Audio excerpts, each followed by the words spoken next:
Penampilan Ketua Umum PSI Kaisang Pangarep saat belusukan di Kabupaten Tangerang mencuri perhatian.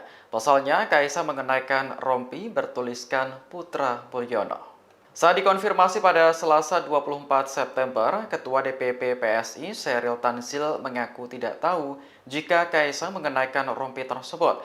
Ia mengatakan Kaisang tiba-tiba memakai rompi bertuliskan Putra Mulyono saat belusukan. Adapun rompi yang dimaksud berwarna hitam dengan tulisan Putra Mulyono berwarna pink di bagian punggungnya, serta siluet seseorang yang menyerupai Presiden Joko Widodo. Mulyono sendiri merupakan nama yang digunakan untuk Jokowi di masa lalu.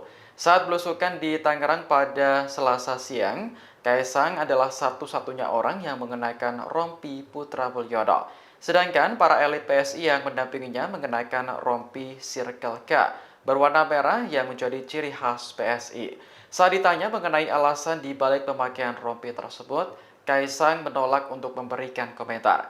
Ia lebih fokus berinteraksi dengan warga yang rumahnya hampir roboh karena angin kencang. Download Tribun X sekarang, menghadirkan lokal menjadi Indonesia.